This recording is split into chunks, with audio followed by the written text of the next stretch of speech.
सभी लोगों को नमस्कार। आज हम देखेंगे घटना चक्र मई 2022 के बारे में। इसमें जो महत्वपूर्ण घटनाएं हैं जैसे कि अंतर्राष्ट्रीय परिदृश्य और राष्ट्रीय खेल परिदृश्य और खेल जगत पुरस्कार, आर्थिक परिदृश्य एवं वैश्विक सूचकांक, अंतरिक्ष कार्यक्रम एवं संयुक्त युद्धाभ्यास, नियुक्तियां, चर्चित पुस्तकें, महत्वपूर्ण दिवस और थीम और जो नई नई योजनाएं हैं इत्यादि सभी के बारे में हम जानेंगे। तो शुरू करते हैं। आज का पहला सवाल है, हाल ही में मिस वर्ल्ड 2022 कौन बनी है? तो वह है साथियों कैरोलिना बिलवास्का, जो कि मिस वर्ल्ड चुनी गई हैं 2022 की। और यह कहाँ की रहने वाली हैं? तो यह है साथियों पोलैंड की, पोलैंड देश की रहने वाली हैं। और परीक्षा में यह भी पूछा जाता है कि इनको ताज किसने पहनाया था। कभी कभी एग्जाम में पूछ लेता है कि जैसे मिस वर्ल्ड जो चुनी गई हैं कैरोलिना बिलवास्का, इनको ताज कौन पहनाया। इसमें जो जीतने वाली होती है उसके सर पर एक ताज पहनाया जाता है, जैसे यहाँ पर देख सकते हैं। तो यह ताज किसने इनको पहनाया था? तो जो ये ताज इनको पहनाई थी जमैका की रहने वाली 2019 की मिस वर्ल्ड चुनी गई, यानी 2019 की विजेता जो थी उनका नाम था टोनी एनसिंग। इन्होंने इन्हें ताज पहनाया। और अगर इससे में बात करें उपविजेता कौन रहा, तो वह है भारतीय मूल की अमेरिकी महिला हैं श्री सैनी, जो उपविजेता का खिताब हासिल की हैं। और अगर हम बात करें मिस यूनिवर्स जो चुनी गई थी 2021 की, वह थी भारतीय महिला हरनाज संधू। तो मिस यूनिवर्स चुनी जाने वाली महिला हरनाज संधू हैं और मिस वर्ल्ड चुनी जाने वाली पोलैंड की रहने वाली कैरोलिना बिलवास्का हैं। याद रखिएगा इसे। अगर हम बात करते हैं कि भारत की कितनी महिलाएं जो हैं मिस वर्ल्ड और मिस यूनिवर्स चुनी गई हैं, तो इनमें सबसे पहले अगर हम दोनों को मिलाकर कहें तो भारत में 9 लोगों ने मिस वर्ल्ड और मिस यूनिवर्स पुरस्कार जीता है, जिसमें से 6 पुरस्कार जो है 6 पुरस्कार मिस वर्ल्ड का जीती हैं महिलाएं और 3 जो हैं मिस यूनिवर्स का जीती हैं। तो 6 और 3 मिलाकर 9 हुए। तो अगर हम बात करें पहली महिला भारतीय कौन सी थी जो मिस वर्ल्ड जीती थी, तो वह थी साथियों रीता फारिया। रीता फारिया 1966 में मिस वर्ल्ड का पुरस्कार जीती थी, जो कि पहली भारतीय महिला थी मिस वर्ल्ड जीतने वाले। और अगर हम बात करें दूसरे नंबर पर, तो दूसरे नंबर पर जो थी वह थी ऐश्वर्या राय, जो कि 1994 में जीती थी। यहाँ हम देख लेते हैं मिस वर्ल्ड और मिस यूनिवर्स की भारतीय महिलाएं जो जीती हैं उनके बारे में। तो मिस वर्ल्ड जीतने वाली 6 महिलाएं हैं और हम उन 6 की बात करें तो 1966 में साथियों रीता फारिया, और 1994 ये थी ऐश्वर्या राय जीती थी। और तीसरी महिला जो थी 1997 में जीती थी, 1997 में उनका नाम था डायना हेडेन। और चौथी जो थी युक्ता मुखी थी और वह जीती थी 1999 में। और पांचवी जो महिला थी वह थी प्रियंका चोपड़ा, जो 2000 में जीती थी प्रियंका चोपड़ा। और जो हाल ही में जीती थी छठवीं महिला वह थी मानुषी छिल्लर, जो कि 2017 में जीती थी। 2017 में मानुषी छिल्लर उनका नाम था, मानुषी छिल्लर। और मिस यूनिवर्स की बात करें तो मिस यूनिवर्स जीतने वाली 3 महिलाएं थी। अगर पहली महिला की बात करें तो वह थी सुष्मिता सेन, जो कि 1994 में जीती थी। और दूसरी महिला जो थी वह थी लारा दत्ता, जो कि 2000 का समय ऐसा था जब यहाँ पर प्रियंका चोपड़ा जीती थी 2000 में मिस वर्ल्ड, और मिस यूनिवर्स में लारा दत्ता एक ही साथ दोनों पुरस्कार जीती थी भारतीय महिलाओं ने। और तीसरी महिला जो थी तो वह है हरनाज संधू, जिसे हमने पहले भी पढ़ा अभी, वह 2021 में जीती थी। तो अगर पूछता है कि पहली महिला मिस वर्ल्ड जीतने वाली, तो वह है 1966 में जीती थी, रीता फारिया उनका नाम था। और पहले मिस यूनिवर्स चुनी जाने वाली सुष्मिता सेन, जो कि 1994 में जीती थी। और हम इसी के साथ आगे बढ़ते हैं और देखते हैं कि अगला सवाल क्या है। हाल ही में जारी मातृ मृत्यु अनुपात किस राज्य का सबसे कम है? तो वह साथियों केरल राज्य, यहाँ का जो मातृ मृत्यु अनुपात है वह सबसे कम है। मातृ मृत्यु अनुपात जो निकाला जाता है साथियों, वह 1 लाख महिलाओं पर निकाला जाता है कि 1 लाख महिलाएं जो बच्चों को जन्म देती हैं, उनमें से कितनी महिलाएं हैं जिनकी मृत्यु हो जाती है। तो केरल ऐसा राज्य है जहाँ पर 1 लाख महिलाएं बच्चों को जन्म देते समय उसमें से 30 महिलाएं मृत्यु को प्राप्त कर जाती हैं। और अगर पूरे भारत का रिपोर्ट देखें तो पूरे भारत में MMR जो रिपोर्ट है वह है 103। जो मातृ मृत्यु दर यानी MMR जो निकाला जाता है, यह 1 लाख महिलाओं पर निकाला जाता है।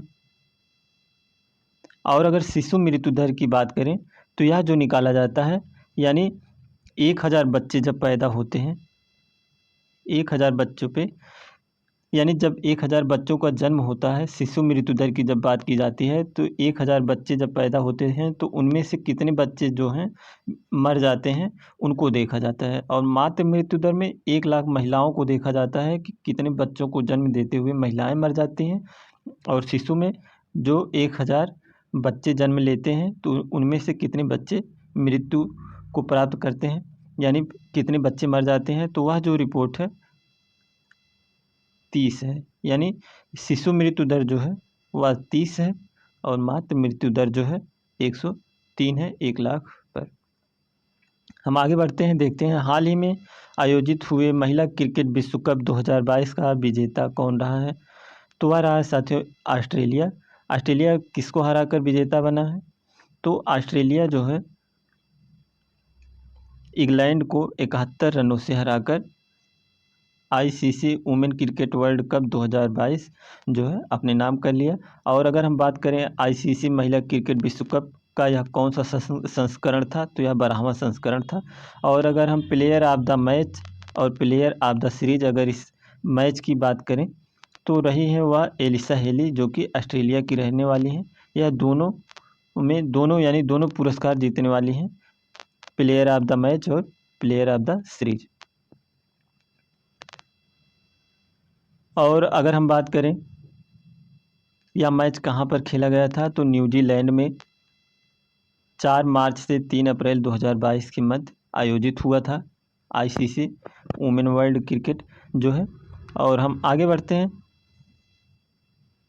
भारत सरकार ने हाल ही में किसे विदेश सचिव नियुक्त किया है? तो वह है विनय मोहन क्वात्रा, इन्हें विदेश सचिव नियुक्त किया गया है। और हम आगे सवाल देखते हैं। हाल ही में प्रकाशित पुस्तक बिरसा मुंडा जनजाति नायक के लेखक कौन है? तो वह आलोक चक्रवाल हैं, उनका नाम है आलोक चक्रवाल। धर्मेंद्र प्रधान, यहाँ पर हम देखते हैं कौशल विकास मंत्री श्री धर्मेंद्र प्रधान ने बिरसा मुंडा जनजाति नायक नामक पुस्तक का विमोचन किया, और जिसके लेखक हैं प्रोफेसर आलोक चक्रवाल। हाल ही में किस राज्य में 13 नए जिलों का गठन करने के बाद कुल जिलों की संख्या जो है 26 हो गई है? तो वह आंध्र प्रदेश है। आंध्र प्रदेश में 13 नए ज़िले बनाए गए हैं, जिससे अब वहाँ पर 26 ज़िले हो गए हैं। यहाँ हम देख सकते हैं आंध्र प्रदेश के जो मुख्यमंत्री हैं YS जगन मोहन रेड्डी, जो वहाँ के मुख्यमंत्री हैं, 4 अप्रैल को राज्य के 13 नए ज़िलों का उद्घाटन किया। नतीजतन राज्य में कुल अब 26 ज़िले हो गए हैं। और वह ज़िले जो हैं यहाँ पर दिए गए हैं। और हम आगे बढ़ते हैं। अप्रैल 2022 में थल सेना प्रमुख MM नरवाणे के सेवानिवृत्त होने के बाद अगले थल सेना प्रमुख कौन होंगे? तो वह है मनोज पांडे, जो है नरवाणे के सेवानिवृत्त होने के बाद मनोज पांडे को थल सेना अध्यक्ष बनाया जाएगा। और जो नरवाणे है या हमारे अगले CDS भी बनेंगे। चीफ डिफेंस जो है नरवाड़े के लिए नॉमिनेशन हो सकता है इस बार। जो हमारे पहले CDS थे बिपिन रावत, वो हम जो हेलीकॉप्टर दुर्घटना में मर गए थे, तो इस बार अब हो सकता है नरवाने जो है नए CDS बनाए जाएं। हाल ही में भारत का कौन सा राज्य शीर्ष सब्जी उत्पादक राज्य बना है? तो वह है उत्तर प्रदेश। उत्तर प्रदेश जो है साथियों सब्जी उत्पादन में पहले स्थान पर है, और दूसरे स्थान पर अगर हम बात करें तो वह है पश्चिम बंगाल। और उत्तर प्रदेश में सब्जियों का उत्पादन 2021-22 से फसल वर्ष में, यानी जो फसल वर्ष जुलाई और जून का महीना है उसमें 29.58 मिलियन टन होने की उम्मीद है, जो कि 2020-21 में 29.16 था। जो 2020-21 में 29.16 मिलियन टन था, और इस बार यानी 21-22 में उसको बढ़कर 29.58 मिलियन टन होने की संभावना है। जबकि पश्चिम बंगाल का उत्पादन 2021-22 में घट जाएगा, इस बार 28.23 हो जाएगा, जो कि पहले था 30.33 मिलियन टन था, जिसके साथ यह पश्चिम बंगाल पहले पर था, लेकिन उत्तर प्रदेश ने उसे पीछे कर दिया है। अगले सवाल पर चलते हैं, देखते हैं हाल ही में भारत का कौन सा राज्य शीर्ष फल उत्पादक राज्य बना है? तो वह है आंध्र प्रदेश। आंध्र प्रदेश जो है फल उत्पादन में पहले स्थान पर है। और हम अगला सवाल देखते हैं, हाल ही में भारत और किस देश की नौसेना का अभ्यास वरुण 2022 का आयोजन हुआ है? तो वह है फ्रांस के बीच। फ्रांस और भारत के बीच में वरुण नाम का युद्धाभ्यास होता है। यहाँ हम देख सकते हैं 30 मार्च से 3 अप्रैल 2022 तक अरब सागर में यह आयोजित हुआ था। और यह अगर इसका हम कौन सा संस्करण है उसके बारे में देखते हैं, तो यह जो है अभ्यास 1993 से आयोजित किया जा रहा है, और इस अभ्यास में 2001 में इसका नाम वरुण रखा गया था। यानी जो भारत और फ्रांस के बीच में युद्धाभ्यास होता है उसका नाम वरुण 2001 में रखा गया था, और यह जो संस्करण है 20वां संस्करण है अब तक का। और अगर जितनी भी देशों के साथ भारत के युद्धाभ्यास हुए हैं हम उन्हें देख लेते हैं। तो जैसे हमारे युद्धाभ्यास जो हैं ऑस्ट्रेलिया के साथ होते हैं, Bangladesh, Brazil, south Africa, Egypt के जो देश हैं, फ्रांस है, इंडोनेशिया है, Israel, Japan, Kazakhstan, Kyrgyzstan, Malaysia, Maldives और मंगोलिया जैसे इन देशों के साथ हमारे युद्धाभ्यास होते हैं। तो इनमें से जो महत्वपूर्ण है उनको आप याद कर लीजिएगा। यहाँ से देख सकते हैं जैसे इजराइल के साथ जो हमारा युद्धाभ्यास होता है उसका नाम है ब्लू फ्लैग, और कजाकिस्तान के साथ है होता है जो युद्धाभ्यास उसका नाम काजिंद है, और जो किर्गिस्तान के साथ होता है हमारा उसका नाम है खंजर। इत्यादि प्रकार के सभी के साथ नाम हैं, इन्हें आप देख सकते हैं। और आगे भी कुछ नाम दिए गए हैं, इन्हें भी देख लीजिए। जैसे यहाँ पर म्यांमार, नेपाल, ओमान, कतर, रसिया इत्यादि देशों के साथ जो युद्धाभ्यास हैं आप इनका स्क्रीनशॉट ले करके देख सकते हैं। हम आगे बढ़ते हैं। हाल ही में यूनेस्को की विश्व धरोहर सूची में लिविंग रूट ब्रिज को शामिल किया गया है, किस राज्य में यह है? तो यह है मेघालय में।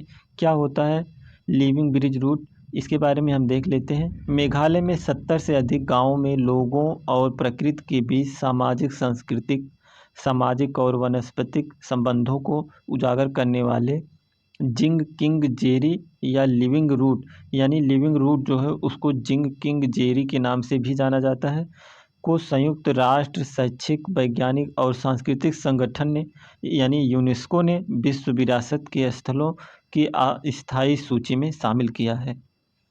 तो जो यह लिविंग रूट ब्रिज है इसको यूनेस्को ने अस्थायी सूची में शामिल किया है। महाराष्ट्र के कोंकण क्षेत्र के जियोंग्स फ्लस, आंध्र प्रदेश के लोपाची में, और श्री वीरभद्र मंदिर और मनोलिथिक बुल नंदी ने 2022 में यूनेस्को की विश्व धरोहर स्थलों की अस्थायी सूची में जगह बनाई थी।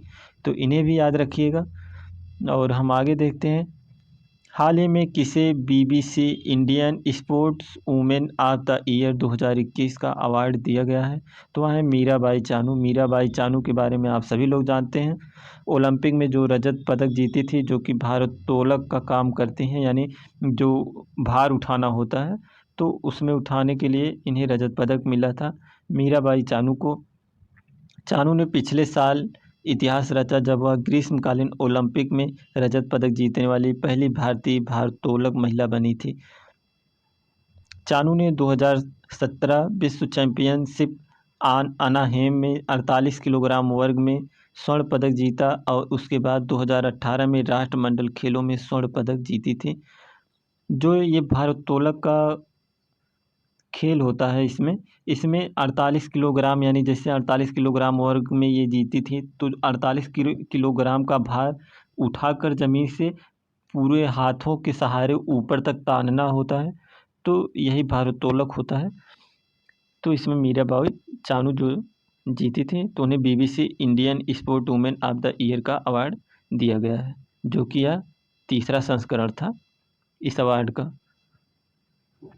हाल ही में भारतीय बैडमिंटन संघ का अध्यक्ष फिर से किसे चुना गया है? तो वह हेमंत बिस्वा शर्मा। हेमंत बिस्वा शर्मा यह मुख्यमंत्री हैं। कहाँ के मुख्यमंत्री हैं साथियों? यह असम के मुख्यमंत्री हैं वर्तमान समय में, और उन्हें जो है बैडमिंटन एसोसिएशन ऑफ इंडिया के मौजूदा अध्यक्ष को 2022 से 2026 तक दूसरे 4 साल के कार्यकाल के लिए निर्विरोध चुना गया है। हाल ही में 94वें ऑस्कर अवार्ड में सर्वश्रेष्ठ फिल्म का अवार्ड किसे मिला है? तो वह जो फिल्म है उसका नाम है कोडा। इस फिल्म को सर्वश्रेष्ठ फिल्म का अवार्ड मिला है, और यह जो ऑस्कर अवार्ड था इस बार का 94वां ऑस्कर अवार्ड था। ऑस्कर अवार्ड के बारे में अगर हम और कुछ भी देखते हैं, तो इसमें जो बेस्ट एक्टर लीडिंग रोल का अवार्ड मिला है, तो वह है विल स्मिथ को मिला है। और best actress in the leading role, यानी जो अभिनेत्री का सबसे बड़ा पुरस्कार मिला है, तो वह है जेसिका चेस्टेन, और यहाँ मूवी का नाम दिया ही गया है। और बेस्ट इंटरनेशनल फीचर फिल्म का अवार्ड जो मिला है वह ड्राइव माई कार इसको मिला है। और डॉक्यूमेंट्री शॉर्ट सब्जेक्ट का जो अवार्ड मिला है वह है the queen of the basketball, इसको मिला है। और बेस्ट डायरेक्टर जो है उसका जो अवार्ड मिला है जेनी कैम्पियन को मिला है। और किस मूवी के लिए जो मिला है, तो है the power of the dog, इसके लिए मिला है। और best actress in the supporting, यानी जो सहायक अभिनेता होते हैं उनके रोल के लिए जो मिला है वह है अरीना डिबोसी, इनको मिला है। वेस्ट साइड स्टोरी जो उनकी मूवी रही होगी उसके लिए। और best actor in the supporting role, ये जो बेस्ट एक्ट्रेस का था, यानी जो अभिनेत्रियों की सहायक अभिनेत्रियाँ होती हैं उनमें मिला था। और बेस्ट यानी जो हीरो होते हैं उनके सहायक जो हीरो होते हैं उनमें थे, वो थे ट्रॉय कोस्टसूर, उनको यानी जो कोडा मूवी में थे उनके लिए इन्हें सपोर्टिंग एक्टर का अवार्ड मिला है। हाल ही में ईशान मंथन महोत्सव का आयोजन कहाँ पर किया गया? तो यह ईशान महोत्सव जो है इस बार उसका आयोजन नई दिल्ली में हुआ था। केंद्रीय संस्कृति पर्यटन और डोनर मंत्री जी किशन रेड्डी ने नई दिल्ली में इंदिरा गांधी राष्ट्रीय कला केंद्र में ईशान मंथन नामक 3 दिवसीय उत्तर पूर्व उत्सव का उद्घाटन किया। 3 दिवसीय ईशान मंथन कार्यक्रम में 25 से 27 मार्च के बीच यह आयोजित हुआ। और इसमें क्या होता है, जो उत्तर पूर्व भारत की समृद्ध जातीयता और रंगों का जश्न मनाया जाता है। यह कार्यक्रम पूर्वोत्तर भारत की संस्कृति, कला, संगीत, लोक नृत्य और हस्तशिल्प और पारंपरिक व्यंजनों के बारे में जानने का अवसर देता है। हाल ही में गिलबर्ट होंगबो को किस अंतर्राष्ट्रीय संगठन का महानिदेशक बनाया गया है? तो उन्हें ILO यानी अंतर्राष्ट्रीय श्रम संगठन का महानिदेशक बनाया गया है। इनके बारे में हम कुछ देखते हैं। जो गिलबर्ट होंगबो हैं वह अंतर्राष्ट्रीय श्रम संगठन के महानिदेशक हैं। होंगबो को संयुक्त राष्ट्र एजेंसी के शासी निकाय द्वारा चुना गया था, जिसमें जिनेवा में उनकी बैठक के दौरान सरकारों, श्रमिकों और नियोक्ताओं के प्रतिनिधि शामिल थे। टोगो के पूर्व प्रधानमंत्री होगम्बो एजेंसी के 11वें प्रमुख होंगे और पद संभालने वाले पहले अफ्रीकी होंगे। उनका 5 साल का कार्यकाल 1 अक्टूबर 2022 से शुरू होगा। आगे देखते हैं, अप्रैल 2022 में आयोजित सैन्य अभ्यास बालिकतन 2022 किन देशों के संयुक्त सैन्य अभ्यास हैं? जैसे हमने वहाँ फ्रांस के साथ वरुण नाम का जो युद्धाभ्यास देखा था, तो उसी तरह एक युद्धाभ्यास है जिसका नाम है बालिकतन 2022, जो कि अमेरिका और फिलिस्तीन के मध्य युद्धाभ्यास किया जाता है। फिलिस्तीन ने नेतृत्व वाला वार्षिक अभ्यास 28 मार्च से 8 अप्रैल 2022 तक ताइवान के पास फिलीपींस क्षेत्र में लुजोन में होगा। खैर, इसके बारे में जानने से कोई बहुत ज़्यादा मतलब नहीं है, बस केवल जानिएगा बालिकतन नाम का जो युद्धाभ्यास है वह किन देशों के बीच होता है, तो वह है जो अमेरिका और फिलीपींस के बीच। हाल ही में आयोजित स्विस ओपन बैडमिंटन 2022 का खिताब किस खिलाड़ी ने जीता है? किस भारतीय खिलाड़ी ने जीता है? तो वह है पीवी सिंधु जीती हैं इस बार का। और Swiss open super 300 badminton tournament में पीवी सिंधु ने थाईलैंड की बुसानन और ओंगबा मरुंगफान को हराकर महिला एकल खिताब अपने नाम किया है। टूर्नामेंट में अपना लगातार दूसरा फाइनल खेलते हुए Swiss open super 300 badminton tournament के पुरुष एकल खिताब में भारतीय बैडमिंटन खिलाड़ी एच.एस. प्रणय इंडोनेशिया के जोनाथन क्रिस्टी से हार गए। यानी जो पुरुषों की श्रेणी थी उसमें जो थे एच.एस. प्रणय जो है इंडोनेशिया के जोनाथन क्रिस्टी से हारे हैं। तो यानी जो इंडोनेशिया के पुरुष में जो बैडमिंटन 300 का ये टूर्नामेंट है, इसमें इंडोनेशिया के जोनाथन क्रिस्टी जो हैं वह जीते हैं और भारत की महिला में पीवी सिंधु हैं। हाल ही में राष्ट्रीय वन्य जीव बोर्ड की स्थायी समिति की हुई बैठक में राष्ट्रीय डॉल्फिन दिवस नामित किया गया है। तो डॉल्फिन दिवस जो है 5 अक्टूबर को मनाया जाएगा। केंद्रीय पर्यावरण, वन और जलवायु परिवर्तन मंत्रालय ने प्रत्येक वर्ष 5 अक्टूबर को राष्ट्रीय डॉल्फिन दिवस के रूप में मनाया जाने के लिए नामित किया है, जिस वर्ष 2022 से मनाया जाएगा। इस बार यानी 2022 से 5 अक्टूबर को एक नया दिवस मनाया जाएगा 5 अक्टूबर से, और वह होगा राष्ट्रीय डॉल्फिन दिवस।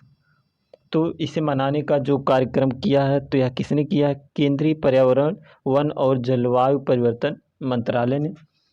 यह काफ़ी इम्पोर्टेंट क्वेश्चन है, इसे याद रखिएगा। केंद्रीय पर्यावरण, वन और जलवायु परिवर्तन मंत्री जो हैं इस समय भूपेंद्र यादव उनका नाम है।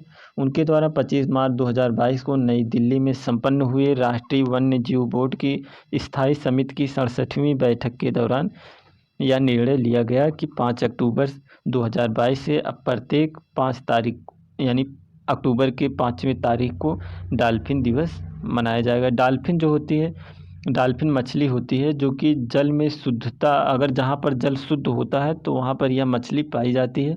तो यानी जो है जल का शुद्धता के लिए यह एक सूचक भी होती है कि अगर नदी में ज़्यादा प्रदूषण होता है तो यह मछलियाँ वहाँ पर नहीं रहती जहाँ प्रदूषित एरिया रहता है। तो यानी जहाँ पर मछलियाँ रहेंगी तो इससे पता चलेगा कि हाँ यहाँ पर जल शुद्ध है, और जहाँ नहीं रहेंगी तो इससे भी पता चलता है कि सुधार करने के कुछ कार्य किए जाने चाहिए। आगे हम देखते हैं, हाल ही में मार्च 2022 में अर्थ आवर डे किस दिन मनाया गया है? तो यह जो है 26 मार्च को मनाया गया अर्थ आवर डे। और इसके बारे में हम देखते हैं, प्रत्येक वर्ष मार्च महीने में आखिरी शनिवार को दुनिया भर में अर्थ आवर डे मनाया जाता है। वर्ष 2022 में 26 मार्च यानी मार्च महीने का आखिरी जो शनिवार है को अर्थ आवर 2022 मनाने के लिए तय किया गया था। अर्थ आवर 2022 का विषय है सेव आवर फ्यूचर, हमारे भविष्य को आकार दें।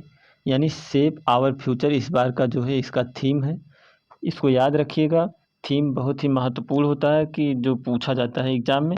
और यह दिन world wide fund for nature द्वारा वार्षिक रूप से 2007 में सिडनी ऑस्ट्रेलिया में एक लाइट ऑफ इवेंट के रूप में शुरू किया गया था। यानी ऑस्ट्रेलिया की जो राजधानी है सिडनी, वहाँ पर 2007 में इसकी बैठक हुई थी लाइट ऑफ इवेंट के रूप में, तो तब से यह मनाया जाता है। तो इस बार का जो थीम है हमारे भविष्य को आकार दें। हाल ही में मणिपुर के दूसरी बार मुख्यमंत्री कौन बने हैं? तो वह हैं एन बीरेन सिंह। हाल ही में विश्व जल दिवस 2022 कब मनाया गया? तो विश्व जल दिवस जो है 22 मार्च को मनाया गया। विश्व जल दिवस जो है हर साल 22 मार्च को विश्व स्तर पर मनाया जाता है।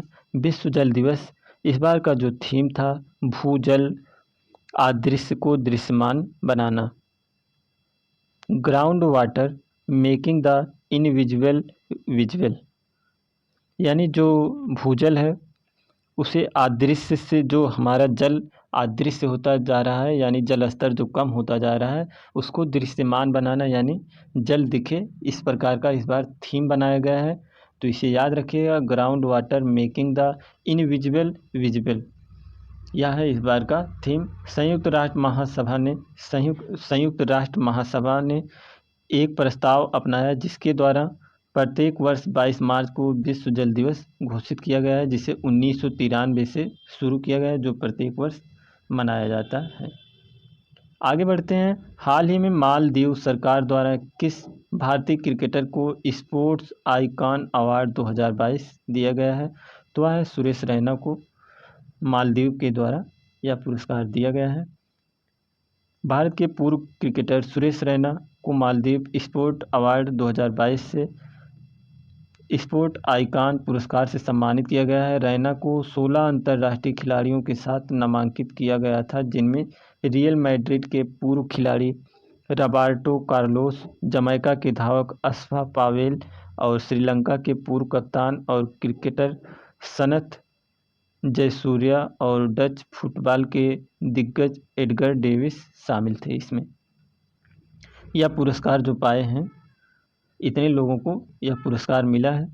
और आगे हम देखते हैं, हाल ही में शुद्ध शून्य कार्बन उत्सर्जन लक्ष्य निर्धारित करने वाला पहला दक्षिण एशियाई देश यानी एशियाई शहर कौन सा रहा है?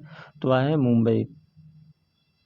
इसके बारे में देखते हैं। मुंबई जो महाराष्ट्र में है 2050 तक कार्बन उत्सर्जन को शून्य कर देगा, यानी जो इमिशन होता है ये कार्बन का जो हम उत्सर्जन करते हैं, मुंबई जो है 2050 तक कार्बन जीरो कर देगा अपने यहाँ। करने के लिए अपने विस्तृत ढांचे की घोषणा और ऐसे लक्ष्य निर्धारित करने वाला दक्षिण एशिया का पहला शहर बन गया है।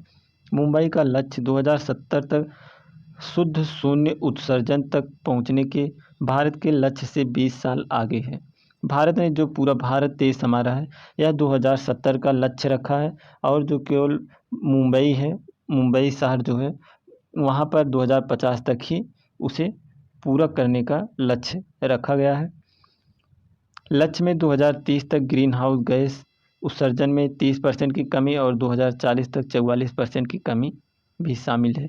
जो ये कार्बन निकलता है यानी कार्बन डाइऑक्साइड, इसे कम करने के लिए जो जैसे पेट्रोल डीजल के वाहनों को कम किया जा रहा है, जैसे इलेक्ट्रिक वाहनों पर ज़्यादा जोर दिया जा रहा है, तो इस प्रकार से जो हमारे द्वारा या अपने पूरे देश के द्वारा जो कार्बन उत्सर्जन किया जाता है, तो भारत सरकार ने अंतर्राष्ट्रीय स्तर पर कहा है कि हम 2070 तक अपने यहाँ कार्बन जो है इसका उत्पादन जो है बहुत कम कर देंगे।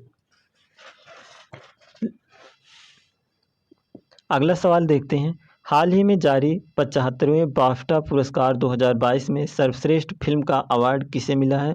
तो वह जो फिल्म है उसका नाम है द पावर ऑफ डॉग। इसको हमने वहाँ पर भी देखा, जो ऑस्कर अवार्ड मिला है उसमें भी देखे थे। ब्रिटिश अकादमी फिल्म पुरस्कार जो 75वां संस्करण था इसका, जिसे बाफ्टा पुरस्कार कहा जाता है, तो ब्रिटेन है उसका जो सबसे फिल्म जगत का सबसे बड़ा पुरस्कार होता है उसका नाम है बफ्टा। तो उसके लिए जो पुरस्कार मिला है तो वह इस मूवी के लिए मिला था। British academy of film and television arts, जिसे बफ्टा कहा जाता है, द्वारा प्रस्तुत पुरस्कार 2021 के सर्वश्रेष्ठ राष्ट्रीय और विदेशी फिल्मों का सम्मान करते हैं। यहाँ पर श्रेणियाँ देख सकते हैं, जैसे सर्वश्रेष्ठ फिल्म जो है the power of the dog है, और सर्वश्रेष्ठ निर्देशक जो है वह है जेन कैम्पियन। और किस मूवी के लिए? The power of the dog के लिए सर्वश्रेष्ठ निर्देशक का भी उन्हें पुरस्कार, बाफ्टा पुरस्कार मिला है। और प्रमुख भूमिका में सर्वश्रेष्ठ अभिनेत्री जो हैं वह हैं जोआना स्कैनलान। और प्रमुख भूमिका में सर्वश्रेष्ठ अभिनेता जो हैं विल स्मिथ और किंग रिचर्ड। और सर्वश्रेष्ठ सपोर्टिंग अभिनेत्री और सहायक अभिनेता और सहायक अभिनेत्रियों में एरियाना डिबोस और ट्राय कोट्सर जो हैं, इन लोगों को बाफ्टा पुरस्कार दिया गया है। हाल ही में world golf hall of fame में किस मशहूर गोल्फर को शामिल किया गया है? तो वह है टाइगर वुड्स। टाइगर वुड्स जो हैं प्रसिद्ध गोल्फकार टाइगर वुड्स को औपचारिक रूप से world golf hall of fame में शामिल किया गया है। आगे बढ़ते हैं। हाल ही में आयोजित हुए ISSF शूटिंग विश्व कप 2022 में भारत का क्या स्थान रहा है? तो भारत इसमें पहले स्थान पर रहा है। यानी ISSF में भारत जो कप ये है इसमें सबसे पहले स्थान पर रहा है। अंतर्राष्ट्रीय निशानेबाजी खेल महासंघ द्वारा आयोजित काहिरा में आयोजित हुआ ISSF विश्व कप 2022 में भारत ने पदक तालिका में पहला स्थान हासिल किया है। कुल 7 पदक जीतकर भारतीय टीम ने चार स्वर्ण पदक जीते और 2 रजत और 1 कांस्य के साथ पदक तालिका में पहला स्थान हासिल किया है। तो यह जो होता है ISSF तीरंदाजी का खेल होता है। इसमें जो भारत ने 4 स्वर्ण पदक और 2 रजत पदक और 1 कांस्य पदक जीतकर श्रेणी में पहले स्थान पर बना हुआ है। हम आगे बढ़ते हैं, देखते हैं मार्च 2022 में कौन सा राज्य की विधानसभा पेपरलेस होने वाली भारत की पहली विधान सभा बन गई है? तो वह जो नागालैंड है, यहाँ पर पेपरलेस विधानसभा हो गई है। यानी उस विधानसभा में अब हर कार्य जो होंगे डिजिटल रूप से होंगे। वहाँ पर पेपर पे कोई भी सूचना या कोई भी कार्य जो है वह पेपर पर नहीं लिखकर होगा, वह अब डिजिटल रूप से पूरी तरह से होगा। आगे बढ़ते हैं। हाल ही में वाद्य यंत्र नरसिंहपेट्टई नागस्वरम की GI टैग मिला है, इसका संबंध किस राज्य से है? तो जो है नरसिंहपेट्टई नागस्वरम जो यह है इसको GI टैग मिला है, तो यह तमिलनाडु से संबंधित है, जो कि एक प्रकार का वाद्य यंत्र है जिसे आप देख सकते हैं, जिससे बीड़ा होता है, हारमोनियम होता है इत्यादि, उसी प्रकार का यह भी एक यंत्र है। यहाँ पर देख सकते हैं यह जो नरसिंहपेट्टई नागस्वरम है को कक्षा 15 के संगीत वाद्य यंत्रों की श्रेणी के तहत भौगोलिक संकेतक टैग प्रदान किया गया है। और यह एक शास्त्रीय पवन संगीत वाद्य यंत्र है जो पारंपरिक रूप से तमिलनाडु के कुंभकोणम के पास एक गांव में मनाया जाता है। और बात करें तमिलनाडु के जो मुख्यमंत्री हैं MK स्टालिन हैं, और तमिलनाडु के जो राज्यपाल हैं RN रवि इस समय